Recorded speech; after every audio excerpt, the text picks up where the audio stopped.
Эгерде сиз бир байлыкка жетип калсаңыз, үй салсаңыз, машина алсаңыз, сөзсүз сизге көрө албастык кылган, ичи тардык кылган бирөө чыгат. Жок дегенде көчөдөн өтүп бараткан болсоңуз, машинада бараткан болсоңуз, ах дейт да, ушо дейт да, буга берип коюптур деп сага көрө албастык кылат.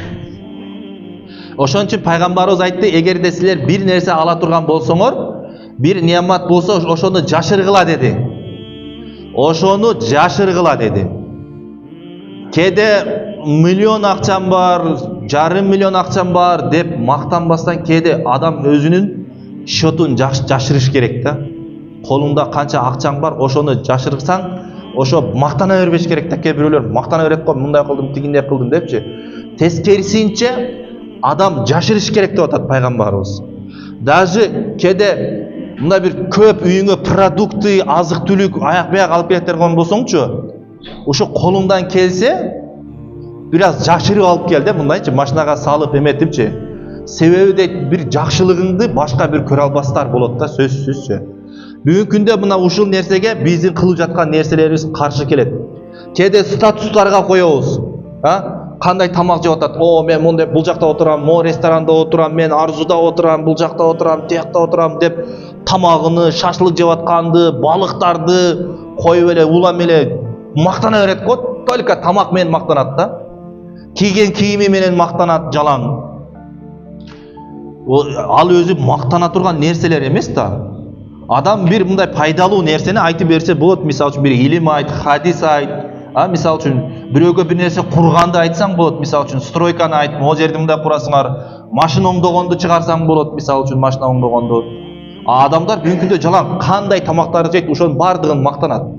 Көбүнчөсү, урматтуу жамаат, ушундай нерселерден көз тиет. Адамга көз тиет, ныксырап бат эле адам өлүп калышы мүмкүн. Пайгамбарыбыз Мухаммад Мустафа саллаллаху алейхи вассалам айткан: "Ал-айну хаккун." Көз тию бул хак деген. Бул көз тиет. Мына мен бирок негизи айтам, элдин алдына чыгып, элдин жүгүн көтөрүш дагы бул өтө кыйын. Мен жумадан чыккандан кийин, бул эмес, жумадан чыккандан кийин кадимкидей оорлошуп калам. Неге? Адамдардын назары сага түшөт да. Адамдар сага карайт, назары түшөт. Сен деле тамагыңды мактанып, үйүңдү мактанып коюп атасың, сага адамдардын назары түшөт. Көрө албастар каяктан пайда болот? Анан ушул жактан пайда болот. Өзүң мактанасың, статусуңа коесуң, аякка коесуң, бул жака коесуң. Бирөөлөр ам кеске мактанат. Мынча акчам бар, тигинче акчам бар дейт, бирок карыз берип тур десең бербейт да. Жок, ошондой адамдар бар да.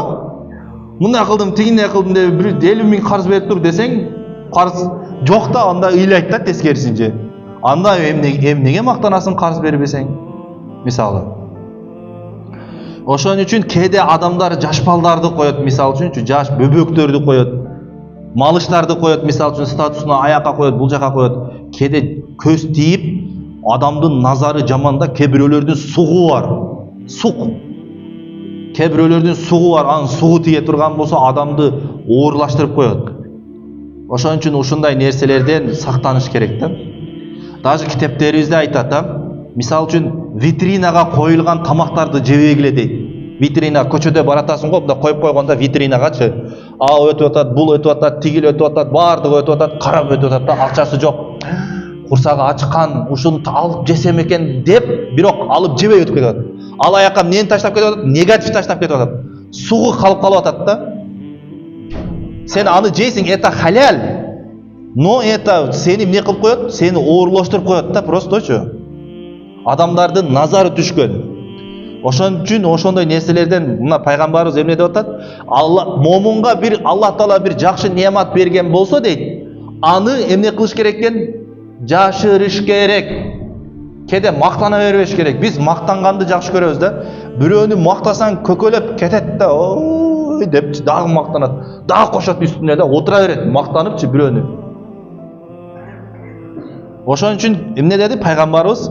Момун жакшы нерсени жашырыш керек деди.